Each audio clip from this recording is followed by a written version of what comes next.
Salut à tous, Alexandra de la boutique d'astronomie Enastros à Strasbourg, toujours avec les atlas de Monsieur Guiadal, ici pour les débutants, puisque les deux amas que je vais vous proposer d'aller observer, deux amas globulaires, je sais, je les enchaîne un petit peu, là je viens de vous en faire déjà quelques-uns les semaines précédentes, mais je me dis que si jamais on est sur une bonne lancée, ça va vous permettre en fait de les comparer.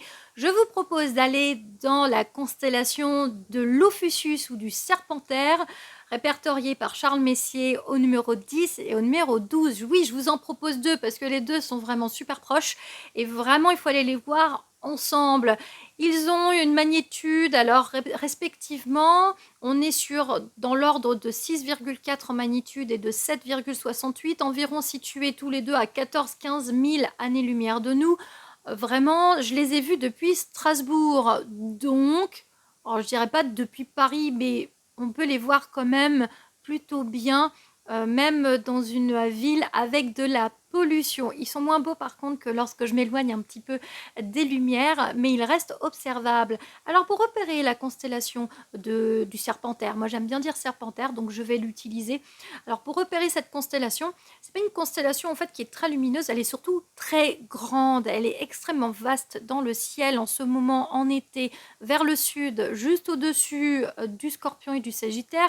Pour ceux qui s'intéressent un petit peu à plutôt au signe du zodiaque version astronomie, eh ben, il n'y a donc pas 12 constellations du zodiaque, il y en a 13 et la 13e est donc celle-ci. Le dresseur de serpent, Asclépios, dans la mythologie, on avait déjà vu la constellation du serpent. En fait, il maintient le serpent de part et d'autre, d'un côté la tête, de l'autre côté la queue.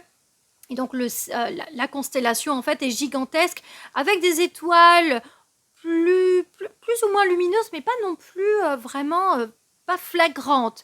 Donc il faut aller un petit peu chercher votre point de repère, ça peut être Antares, parce que Antares en fait dans le Scorpion est quand même très lumineux, et donc vous savez qu'au-dessus d'Antares en fait vous avez forcément le Serpentaire avec le serpent. Alors en fait les deux amas se situent en plein milieu de la constellation, je vous les entoure ici respectivement. Alors si jamais vous pouvez vous orienter de l'étoile, donc de Zeta, dans la constellation de l'Ophiuchus, donc qui s'appelle Saïk. Et alors vous pouvez également essayer de retrouver Iède postérieure. Voilà, je vous l'entoure parce qu'en fait je connaissais pas le nom de cette étoile. Voilà, mais en tout cas vous pouvez en fait essayer de retrouver ces deux étoiles et après aller vers l'est, donc vers la gauche, et chercher. Tout simplement, vous prenez votre télescope et vous restez l'œil à l'oculaire et vous allez essayer de tourner un peu en rond. Enfin moi je dis ça, c'est comme ça que je les ai trouvés, à vrai dire. Je me suis quand même un petit peu orientée avec le chercheur, donc n'hésitez pas également à avoir un chercheur bien réglé. Si jamais moi j'utilise le chercheur pointeur rouge, je vous mets le lien pour l'acheter dans ma boutique enastros.fr, parce que c'est vraiment un chercheur que j'apprécie énormément, en mode un peu sniper et tout, avec le point rouge. Je le trouve pas trop cher par rapport au Telrad en fait, qui est très cher et que je trouve un peu moins pratique sur le coup, hein. C'est mon avis personnel. Moi, je trouve que le chercheur pointeur rouge, il a changé mes soirées d'observation.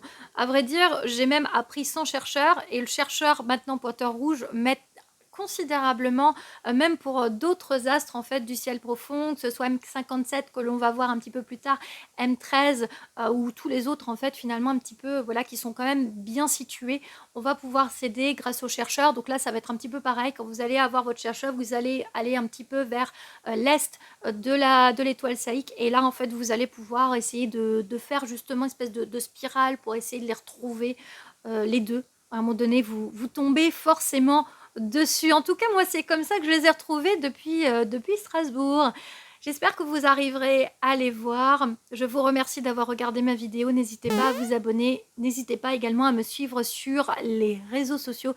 Il y a le Facebook Enastros, l'Instagram Alex Enastros et enastros.fr. Salut!